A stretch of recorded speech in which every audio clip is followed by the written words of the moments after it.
Well, thank you everyone for joining us. My name is Claudia Vasquez, and I have the pleasure of welcoming you to today's session. And as I put in the chat, we're just sharing one or two things about ourselves and just as a way to get to know us. My two things were that I have three teenage sons that keep me very busy, and that I've been on the professional business of insurance background for the past 20 years. So thank you for those of you that are sharing a little bit of your background and where you're joining us from. So today we're very excited. We have a wonderful agenda brought to you by Employee Network Alliance Group. The title of our session for today is The Power of Engagement, Employee Leadership, and Community. But who are we as a group?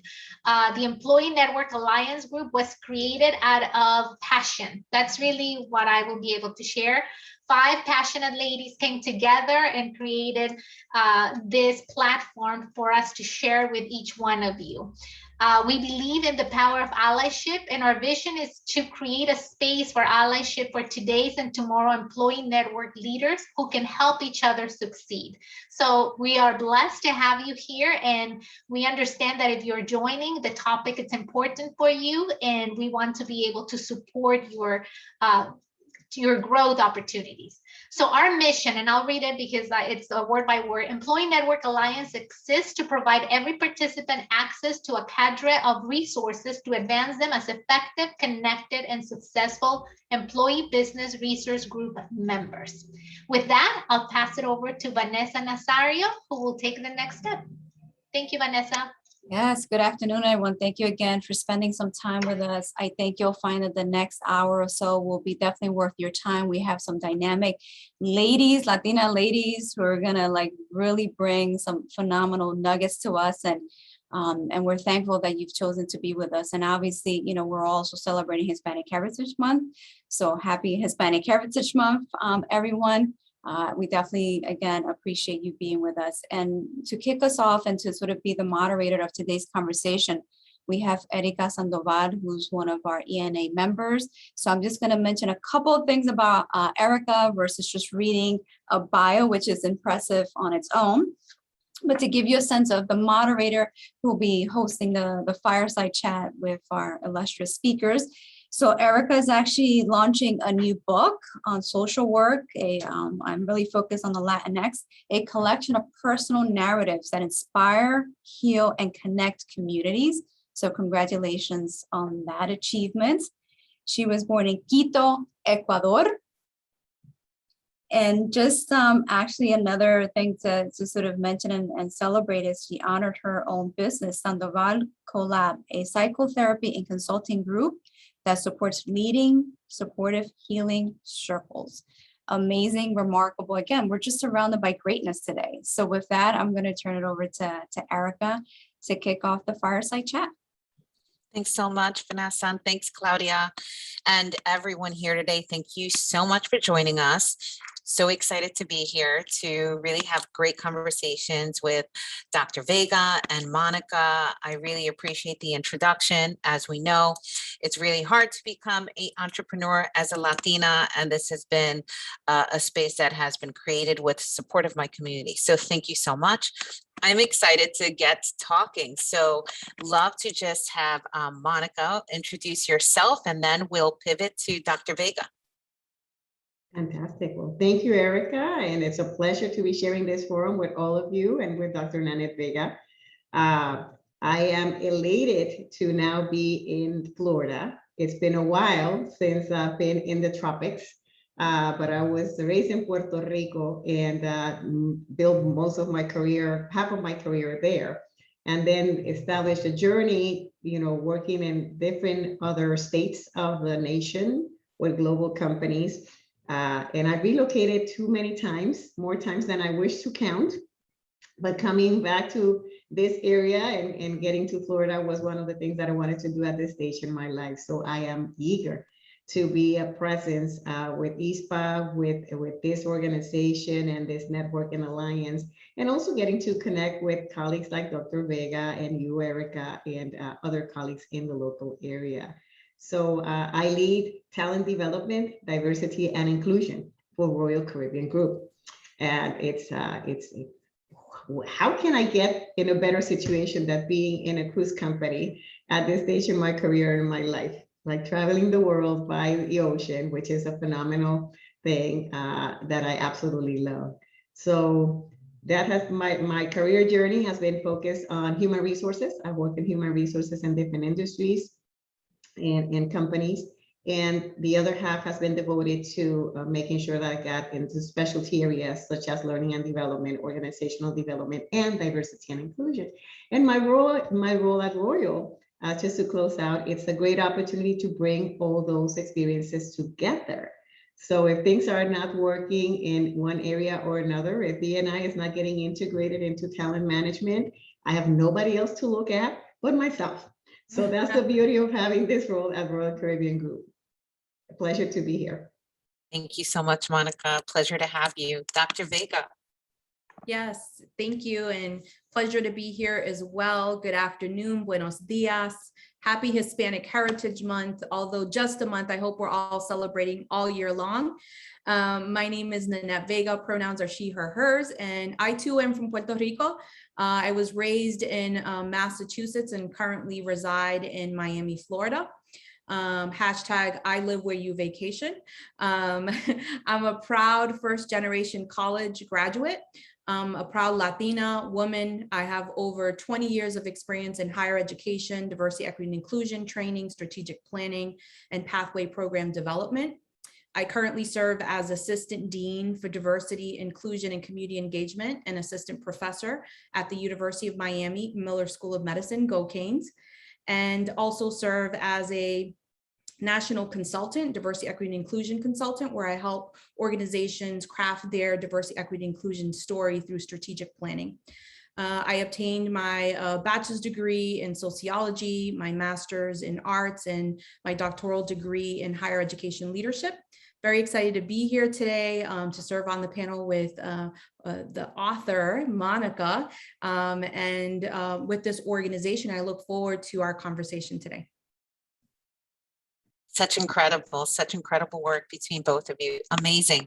I did hear that you were also a social worker as well. So I love just shouting out the social work profession, because as social workers, it's part of our code of ethics to really uphold our DEI work that right now is being talked about more when we have been doing this for so long from the very beginning. So thank you so much for being here today. We're going to start off with a question that I'm going to pose to both of you, and we can start with Monica, if you don't mind. And has being diverse helped or enhanced your career, or created some challenges for you along your career trajectory? And if they have, how so?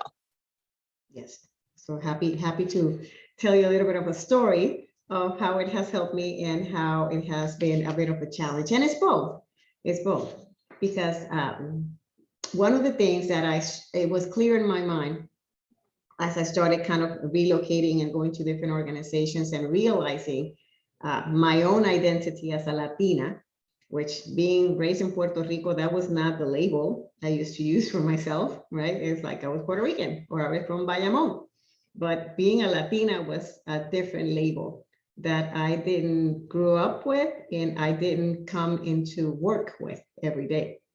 But as I moved to the US, I realized that I was looked with those lenses, and there was different things that people would expect of me because they saw me through those lenses.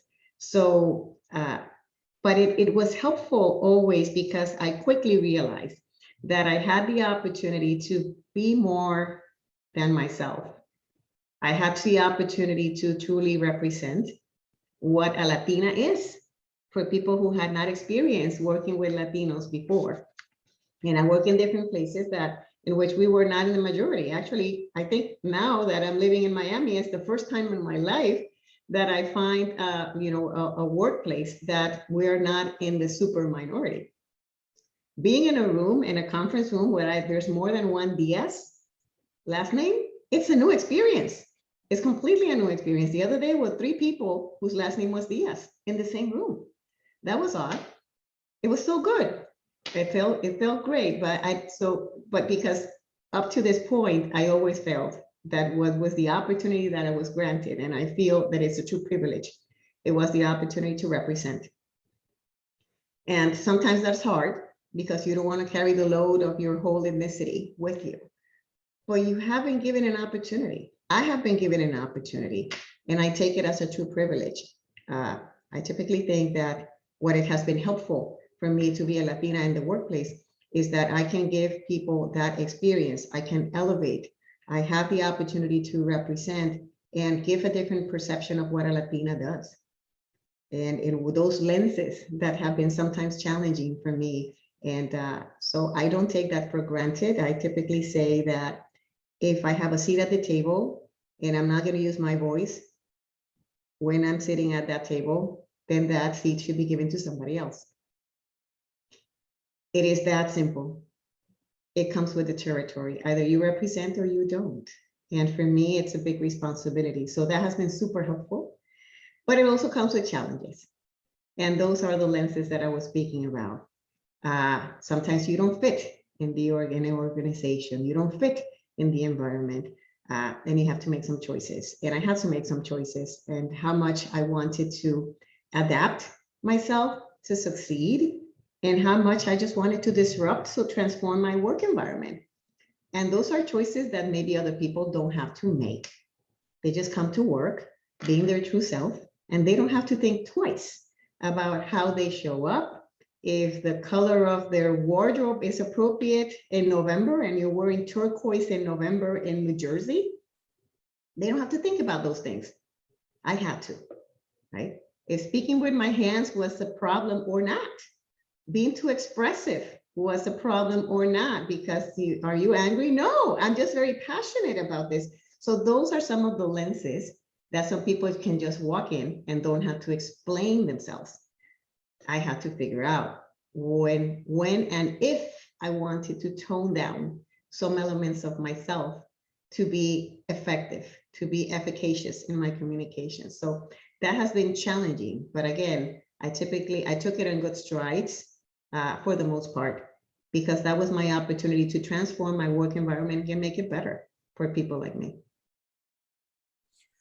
So powerful, Monica. It touches my heart, because I think that's a lot of my experience, and probably many of our experiences. And the book that is being actually released is 22 of us sharing those narratives of how we show up in spaces, how spaces are not created for us, how we need to elevate each other, and we need to make space. And just to be a system disruptor, a positive system disruptor, I think of the term safe space. I think of now as a brave space. So us being brave.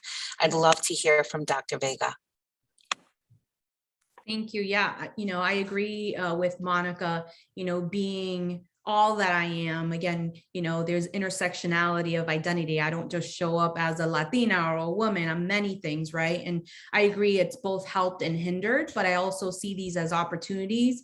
And it's all about perspective, right? So especially in a male-dominated field of medicine, my identities and my journey inform the work that I do, and I'm very aware of that. And I have a personal background that mirrors much of our population today. I know what's helped me achieve success while also knowing what it feels like to experience isolation and no sense of belonging. And so when I show up in this space, that is power, right? And it takes a lot of courage to be oftentimes the only Latina woman in a room, and I stand in my purpose every single day while I do this work. And, I've had the opposite experience in Miami where, I hoped to find other Latinas in, leadership position, C-suite level, and maybe it's, my profession, but I don't see many. So oftentimes I am the one. And so I bring intentionality to everything that I do. I am very intentional in how I show up, when I show up, how I dress. I lean into my Latina-ness, and leaning into that is what I bring to what I bring to the table as myself. And I believe that my differences, our differences, is what is our superpower. And it's a superpower that we all have as Latinos. And Similarly, I think, to my culture, I approach this work with relationships at the center. This is the core of diversity, equity, and inclusion work. And I believe that if you don't have and you don't build strong, positive relationships across constituent groups, across identities, across race and cultures, then the work will become more challenging. And so my identity and intersection of identity really informs my approach. And, it's a huge responsibility, one that I don't take lightly. And I know Monica just touched upon this. I live by the motto to whom much is expected, to whom much is given, much is expected. So I pay it forward in many ways, focusing on, our community specifically. So in mentoring, I'm very big about giving back to big brother, big sister, mentoring other Latinas, Latinos coming up, Latinx people coming up in our profession, and also welcoming others to the table who typically wouldn't have a voice is important as well. And I'm often the one always looking around in the room, making sure that we are representative of the diverse communities that we intend to serve. That's so beautifully said. And I'm just so proud to share in this space with both of you. Thank you so much. Thank you. I wanted to just pivot, Monica, just to ask you, why do you believe organizations are now recognizing the social, economic, and innovation potential of D&I, and why now? And why is D&I coming to the forefront? Somewhat late in the game? Yeah, no, I think that for the most part, we are living what I call D&I 3.0. And it is the evolution, and evolution in society and companies takes time. This is cultural change. Not all organizations move at the same speed. Not all industries move at the same speed. But there are forces, right? This is a social phenomena. This is a business phenomena. There's forces that come into play that take us to where we are right now. But interestingly enough, for people like Dr. Vega and myself, who have been in this space for a while, although we feel that, yeah, we're progressing, sometimes we feel that within that progression, we go through cycles, and we advance and then we regress, and we advance and then we regress, because that's how behaviors actually change. You just like, okay, it's kind of continued progression and we're in a line and we know where we're going. It doesn't move that way, right? So in many instances, when it has regressed in 1.0 of D&I and 2.0, is because it is cyclical. It's being treated sometimes as something that is very transactional, not transformational. And I think that has created those cycles that we feel. I'll be very specific on this. Many times when companies kind of find themselves in trouble, that they have like a class action lawsuit or different issues that had hit media in terms of their reputation, they heighten the focus that they put on diversity and inclusion. Oh my gosh, we all need a chief diversity officer. Find it wherever that person is. And then the companies are just kind of, like dying to find somebody. And you see that as a cycle of like something negative happens, and then it's a greater focus on it. Then things become more quiet for a little bit, and there's complacency given. And it's like, well, maybe we can have that structure reporting somewhere else. Maybe we don't need to do that much. Maybe we don't need to do that vocal. And then we regress. And then we go back again. So that has created what I think is the cycles that I'm referring to. For me, D&I 1.0 was when it was all about regulatory compliance. It's driven by laws and regulations, that there was like many attorneys who are leading D&I, particularly in the 1.0. That was the thing, labor attorneys that came directly into D&I. Then we moved into that cycle that gets us into 2.0. And it was more about the business case. Do you have, this is why this is important, and this is good for business. And we look for the reports and the research from the McKinseys and the Harvard Business Reviews and the Forbes to say, this is why this is important for business, and these are the numbers to prove it. So we moved from compliance to this is good for business. And we were there for a while. And then we regressed a little bit. And I'm not talking only the United States, I'm talking globally, right? And where we are right now is very much driven, the 3.0 is by a generational change. I completely attribute it to a generation and the technology changes. Technology that is uber existent, a generation that cares more about what are you doing for my community, not only what you're doing for me or how much is the salary that you're going to pay me. Yes, I'm interested in the career development, but what are you doing for people like me? What is your purpose as a company? Are you doing good? Are you doing well by doing good? It's a bigger calling. And understanding differences and doing well for the communities and socially has become a preeminent call for the workforce, for the talent. And that has created this 3.0.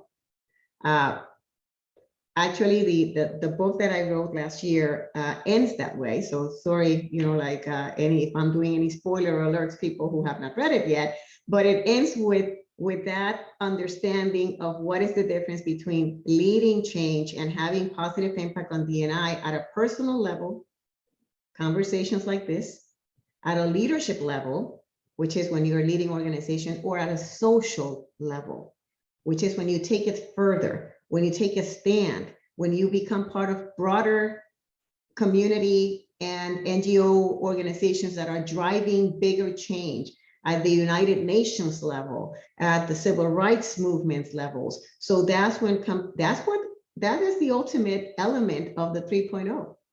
What is the global impact that you're having, the social impact that you're having, and it's completely driven by different expectations of a new generation. So I think that's what's driving these changes that we're seeing now.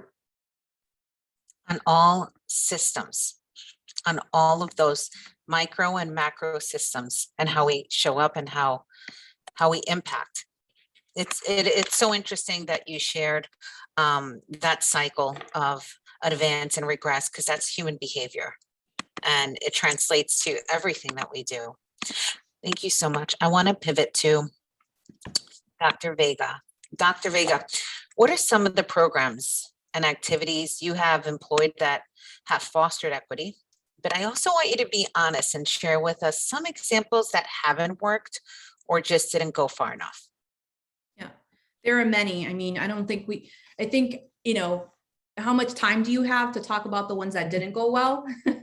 The truth of the matter is this is for the long haul, right? This is not easy work. This requires a commitment at all levels. It requires a commitment of not only human capital, but financial capital. We need to stop being performative and reactive in nature, which Monica talked about, right? Reacting to something that's going on in our world, and really think about how to integrate diversity, equity, and inclusion as part of our culture, right? And so some of the things that we have done that have gone well, and then I'll share one of the things that, that didn't go well. In creating a culture of inclusion, and we'll be talking about this later on as well, but employee resource groups, collaborative networks of employees organized around a dimension of diversity are, a best practice. And their goal obviously is to enhance the culture of belonging and make it a place where everyone feels welcome and valued and is able to add value, right? That would be the ideal work environment for all. And, it also provides an opportunity for employees to meet, increase cultural competency, and positively impact not only the culture internally, but external to the community as well, right? And this may not be popular, so I will preface it by this, by saying that I believe it's time for organizations to compensate these leaders for their work, to increase overall, whether it's overall compensation, a bonus, or formally dedicate a percentage of their role to doing this work. Because guess what? Organizations are now relying on employee resource groups for recruitment, retention, marketing, and strategic guidance. And we need to value that time, because oftentimes it's Black and Brown employees who are on top of their job are often being called to do additional work that is not being compensated. So I know that's not a popular model, but I definitely wanted to put that out there. And the model that we've employed at the University of Miami Miller School of Medicine is one that ERGs are supported through our human resource division and department. They are supported in administrative function. So, you know, if they're putting on an event, there's support there. And they are part of our overall organization, and we do highlight them and celebrate their events university-wide. So they're not operating in silo. This is part of like the culture and the community that we're trying to create. Another program in relation to our commitment to D&I are pathway programs, right? You know, I represent the University of Miami Miller School of Medicine, and through our office, we are committed to developing the next generation of underrepresented physicians that is truly representative of our diverse community. And during the pandemic, we maintained the integrity of our program by offering these virtually. And pipeline programs or pathway programs serve a vital role in recruiting and retaining underrepresented students who are disproportionately represented in medicine. So our goal is to increase the number of physicians who, again, will then serve our community and be representative of our community. Mentorship programs, again, is also another best practice. You can't be what you can't see, right? So creating formal mentorship programs with a structure and accountability to help advance employees is important. And then the last one I would offer is one of the things that we are doing in response to the political and racial climate that has permeated our country and our medical school, right? It started with the killing of George Floyd, and then, continues. Our team is committed to establishing a culture that embraces an anti-racism culture and practices to promote diversity, equity, and inclusion. And how we're doing this is we have invited our faculty, staff, and students to be a part of the Task Force on Racial Justice. And this is the first time in the history of the University of Miami Miller School of Medicine where all constituents are working together to identify the systemic racism that exists within our Miller School, provide recommendations to promote anti-racism practices. And I know that's strong language for some, but we're just naming it, right? And we're owning it. And the last thing is we're working on implementing these recommendations. So it's just not enough to bring together a task force and produce a report that often ends up on a shelf. And I've been part of those committees. But now it's actually, in the implementation phase, which I think is important. I think that's what's different.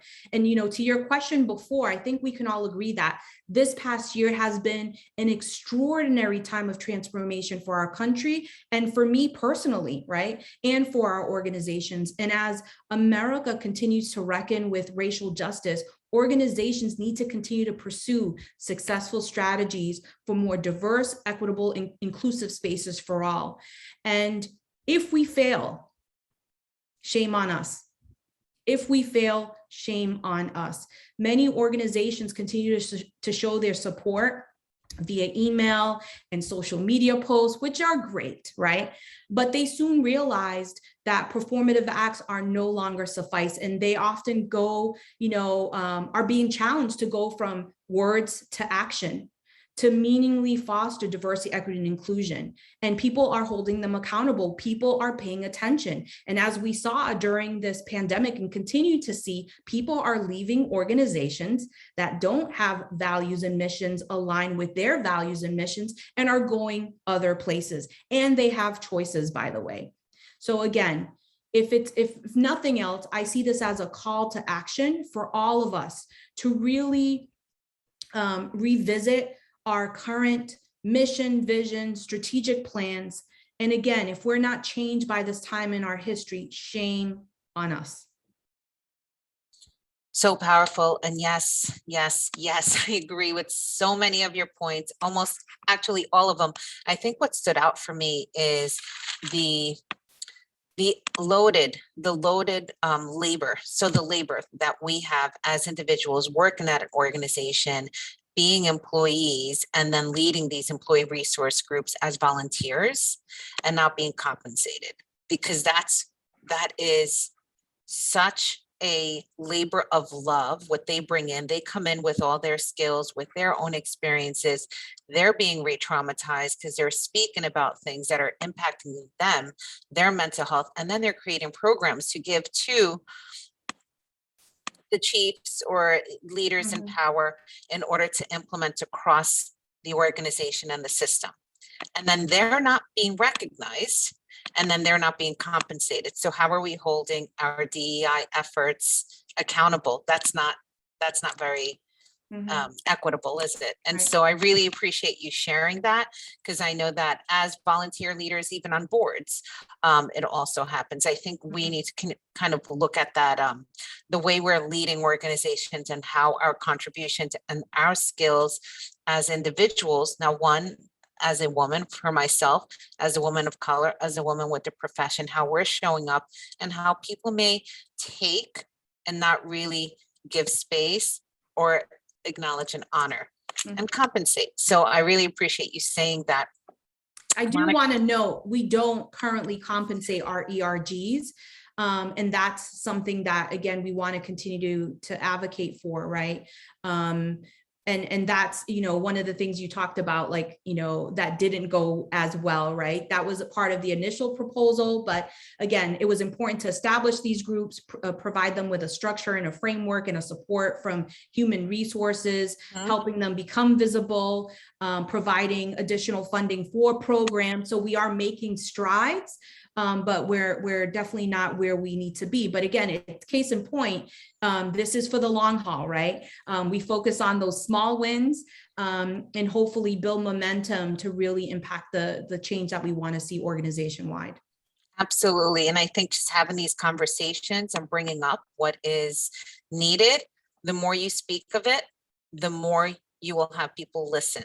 And I think that just talking about budgets, creating a budget so the work that they are doing is sustainable and is actually attainable to do and sustainable as well. We have to really continue to do that. So I really appreciate this very honest dialogue. I want to pivot to Monica, and actually both of you. And I think Dr. Vega, you shared this already, but Monica, what would you share some of the internal efforts of your organization has deployed to foster, champion diversity, equity, and inclusion? I would say that I will start by saying at this point in my career, I am being very intentional, more than ever, of which companies I choose to join. And joining Royal Caribbean Group was very intentional. I wanted to be in an organization in which I didn't have to explain once again why this is important. I'm not on the 2.0. I'm at the either we want to do it, you're already convinced, and we're going to get even better. And from there, we'll do more. And let's kind of show what we can do that nobody else can. And that's what I found at Royal. So that's why I'm here. Just to give you an example, at Royal right now, it's first of all, as a cruise company, as a global company, is extremely diverse already to start with, right? And the benefit of that is that we are at a place in which we don't have to make the point of why this is important. We're living the importance of living in this community that's extremely diverse, ship and shore, and also in our private destinations. So our opportunity is to show what's possible that does not exist, right? So, I mean, an example that I can share with you that of the year before the pandemic, it was in one of our brands, Celebrity. We were able to showcase what would it look like if women were the one who were at the helm, at the bridge, running this whole ship. What would that look like? And it's not that diversity is all women, no, don't get me wrong, but what a powerful visual to have only women on the bridge, actually navigating that ship. Not men and women, only women. And that's what happened at Celebrity.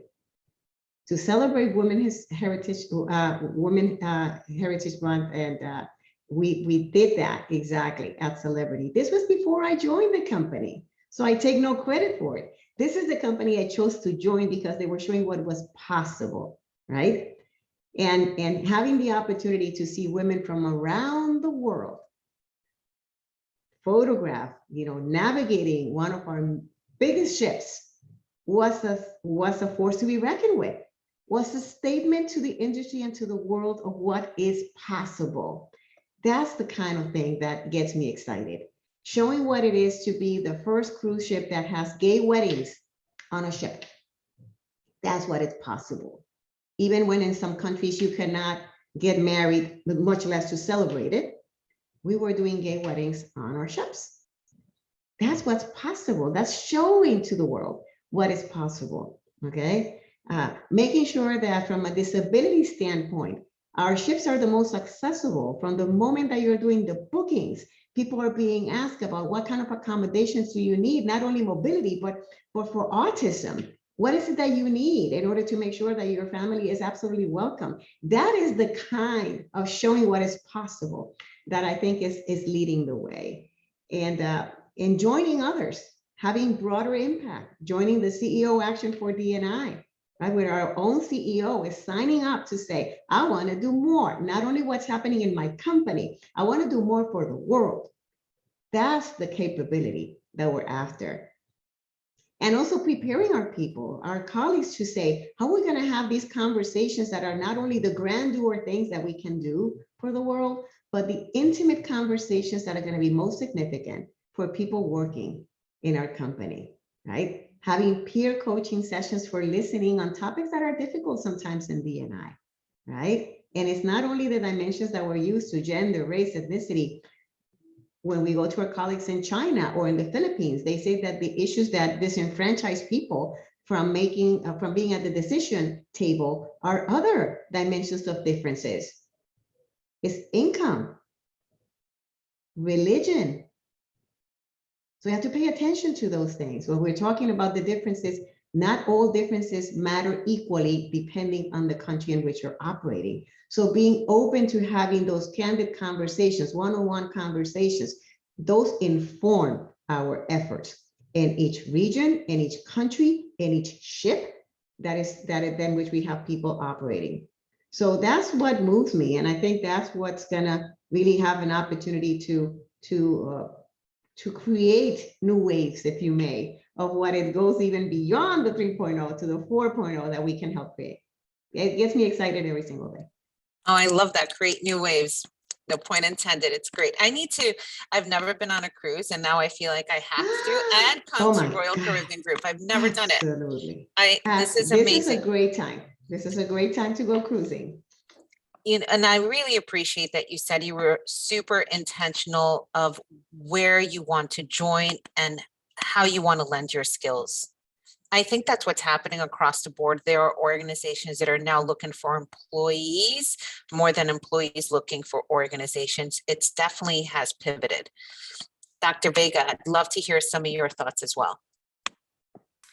Yeah, same, and Monica, I love the campaign when you all featured all women.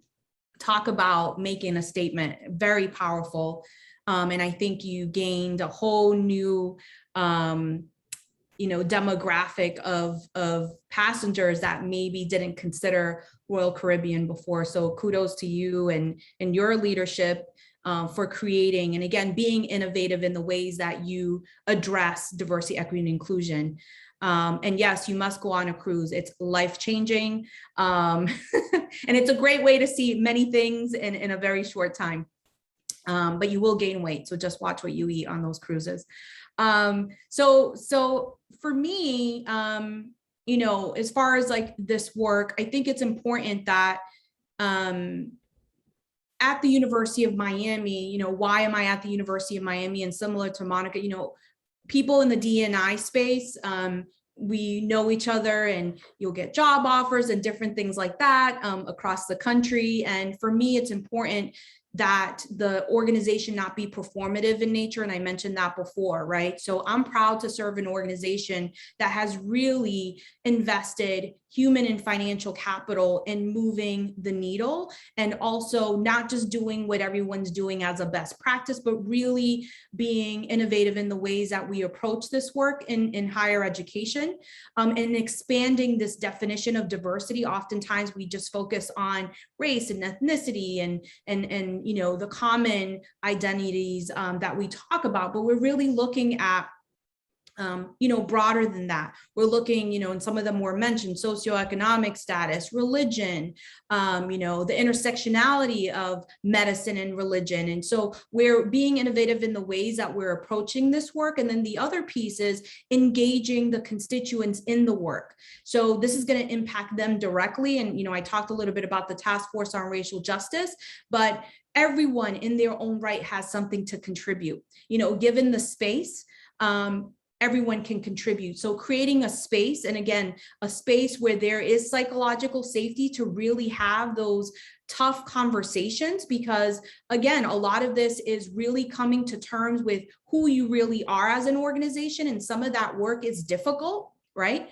But also creating a space where people can have those difficult conversations and there be no retaliation. That's important. And then having opportunities for continued learning at all levels. So it serves no one well to, again, focus on segments of your population. It needs to be a top-down, down-up approach where everyone is engaged and buys into this whole culture shift, where there is an expectation that you engage in the work as part of you being a part of that community, and remaining humble in this work, right? This is difficult. I often say it's hard work and it's heart work. So it requires every part of your being. So it's important that, we keep track of all of that and create spaces where we can truly show up. And we keep, you often hear the word authentic self. Like, what does it mean for you to show up to work as your authentic self? And I think what the pandemic has shown us is an opportunity for us to see each other, like really see each other virtually, right? We were talking about this before the call. One of the silver linings of the pandemic for me has been that I've been able to engage with my employees in a very different way, where I've been able to almost kind of get a snapshot view into their homes, right? Where you see the dog, the cat, the husband, the children, whoever's in their home, abuela, tío, whoever. And it's just all coming together while you're trying to be fully present and engaged in the work. And it's given me a newfound appreciation for our employees as to what their needs are, how we can meet them where they're at, and continue to provide the supports that they need in order to fully be present and engage in the work. And again, we've been in the midst of this pandemic, probably the most productive 1.5 years of our team, because I think all of this has really caused everyone to pause and reflect on what's important and how we want to do this work moving forward. That's, powerful, very powerful, and so telling, because as you're sharing, as we're all sharing in this space right now, we know that we have so many other things that are on our to-do list, and how we show up and how we invite people into our homes. I think that their burnout also has been, we have as a mental health provider, what I have seen with my clients and the teams that I have connected with at different organizations, the burnout rate is so high right now. There's such an increase in burnout, anxiety, and fatigue. And I think a lot of this is combined with how we are hoping to maintain this work-life balance and still have integrity for our work, but also being traumatized and impacted by the system and what's coming up and what has happened in the past 2 years, the pandemic and the social upheaval and unrest of everything that's been coming up. I really appreciated this dialogue with both of you. I wanted to just, Monica, if you have anything to, last thoughts to share before we pivot to the audience. A lot what we covered today included representation at the leadership level and talent development across the organizations that work in different races, gender, etc. And at the same time, research suggests that given the current environment, women face different challenges in the workplace. And I know we spoke about this a little bit, but have you experienced disparities in your personal professional career? And what can organizations do to minimize those risks? I love that example of what brought you into Royal Caribbean, but what do you think organizations can do to minimize those risks? Yeah, I would say that from a personal perspective, the risk started with me before I went into the organization and how I was thinking about my own career and gender related issues. And I'll just say one thing that I learned is that, for example, when I became a mother, I needed to check myself.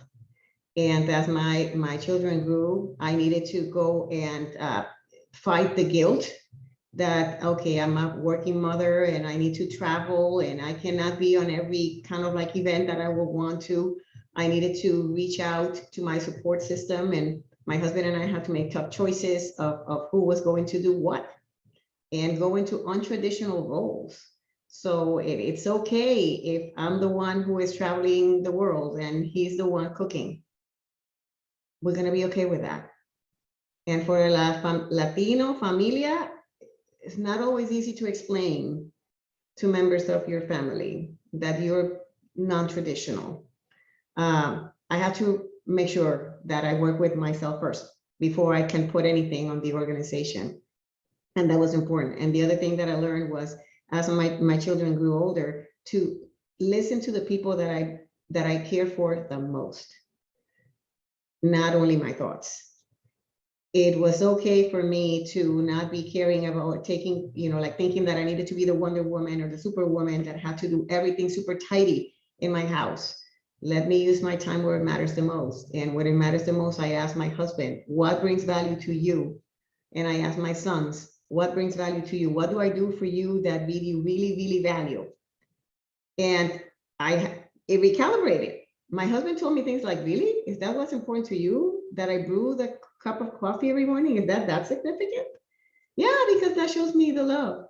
Okay, so he doesn't care if I take care of the rest of the house, which I thought it was so important. No, it was a cup of coffee. Okay, forget it. The rest of the house can fall apart. My son's the same. What do you value? And they gave me very different answers. It was not what I expected. So ask the people that I care for the most, what is most important to them, and forget the rest. I don't have to be Wonder Woman. Then I can go with that clarity of what's important to the people that I love the most. And then I can go to the work environment to say, this is what's important to me, right? It's not in my head, it's what is valued in my family. And then I can negotiate the schedule or the coffee or the time in which I do certain things or not, with a clarity on who are the people that are really trying to appreciate. And companies, well, I think the more we listen to what's most important to people, one thing that we have not done enough is to ask people what is important to them and to their loved ones, not what we think it's important to them. So I translate that experience to the work environment. So we're not making assumptions of what's important for people.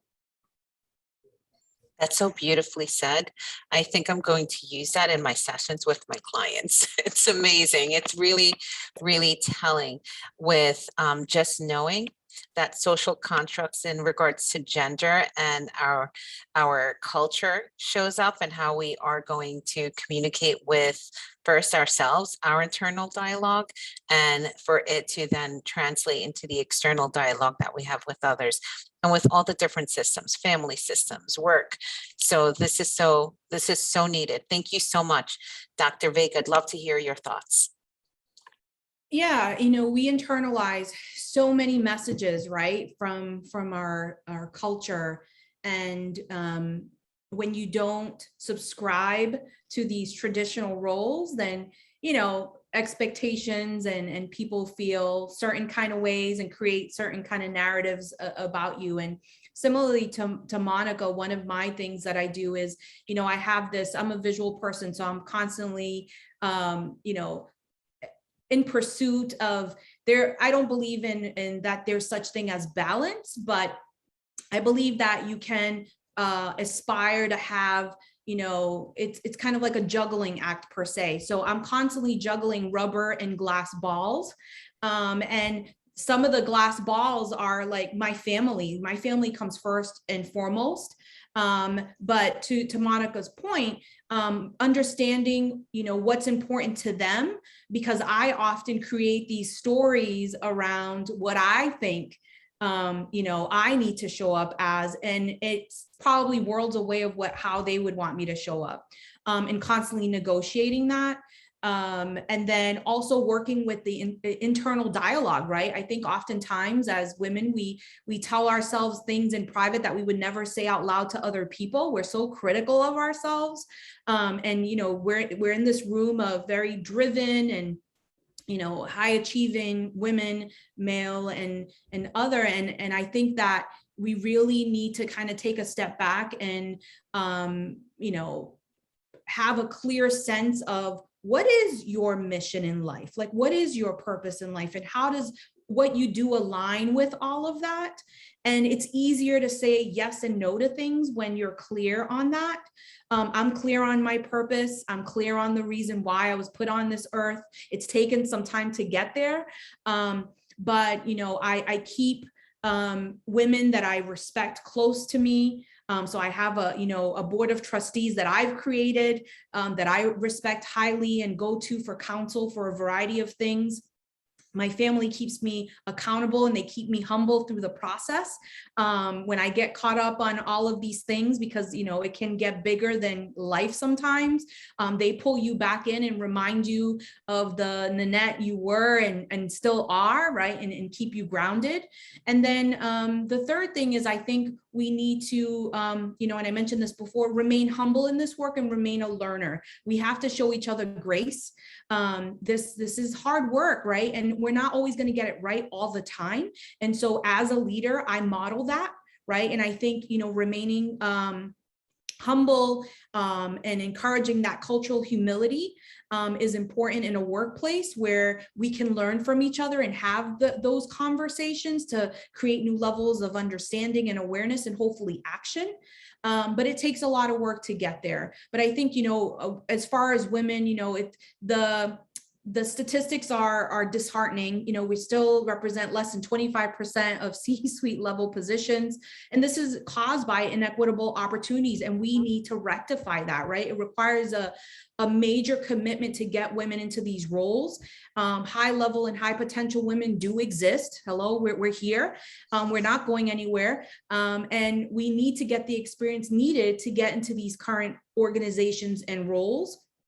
And how organizations can help is by creating more opportunities, to be at the table. And I read a recent article that I'll share in Forbes magazine around this idea, and they coined this term, the she session. And it talks about how women have been disproportionately affected economically and in leadership ranks due to the pandemic, right? So change really starts at the top. It needs to be action oriented. It can't be, lip service, and a commitment needs to be made to diversifying senior leadership teams, because who better to lead than us? Who better to lead than us? We are amazing beings capable of so many things. And like I said, in those days where it can seem daunting because this work, it can be overwhelming sometimes, I remind myself whose daughter I am. I fix my crown, fix my cape, y adelante. I love it. I want to bring in Dr. Yvonne Clase to the table, please. Thank you. Thank you, Monica Diaz and Dr. Nanette Vega, for your contributions in the D&I space and all the beautiful lessons that you have shared with us today. And Monica, there was 3 Diaz today as well here. Thank you to all of you, the attendees. As you heard today, you are all here because you are all system disruptors. We are system disruptors. The leadership roles that you play in your BRGs are critical in this era, like Monica said, D&I 3.0, right? Also, I really cherish Monica's comment about the sense of privilege that she feels representing Latinas throughout her whole career. And Dr. Vega, you know, her beautiful motto, to whom much is given, much is expected. Being an active mentor and inspiring us to remember to continue to reach out to the next generation. Of course, reinforcing the importance of employee and business resource groups and the best practices, and recognizing that it's not hard work, but hard work. I love that too. So with all of that, you know, here at the Employee Network Alliance, we want to make sure that we bring workshops and activities like these to you. We are very excited as we have decided that we will do hands-on workshops where we can work with you in the future, specifically thinking about the spring. And we wanted your help. We want to do a poll. So let's see if we can get the poll going. So we want to ask you, what topics are you interested to learn more about? And, you know, there might be some people here that you're thinking about starting business resource group with the organization, or the importance of the relationships between BRGs and executive sponsors. We know that there's a lot of questions around what do I ask my executive sponsor for to help us, and vice versa. Also leveraging the power of collaboration among BRGs within your own organizations and with external organizations. And of course, how to engage senior leadership to really support the goals of the EBRGs. So please help us with the poll. It takes 2 seconds. Just pick one of these or two to help us decide what we will do next. So with that said, it's 1:01. I know we can have another hour of conversation. We might have to do an after party and join with Dr. Vega and Monica. Thank you so much for spending this hour with us. I've learned so much, and I have the picture of that ship. I'm thinking, what is the ship that I am leading, and how can I replicate some of those amazing examples that you share? So that's the challenge. I hope to see you all soon. Thank you. Hasta pronto. Hasta pronto. Thank you everyone you. for joining Great job. us. Thank you. What a powerful hour. Thank you. We should do a picture real quick. Power hour. If everybody smile, we can do a quick picture here. I can do a snapshot. Cheese. There. Thank you so much. Queso. Bye, everyone. Enjoy the rest of your Bye, afternoon. Be Thank safe you. out there. Take care. Thank you, everyone. Dr. Vega, Monica, muchas gracias. We're indebted to Un you both. placer. Thank you. Un abrazo. Thank Amazing. you, Monica. Take care.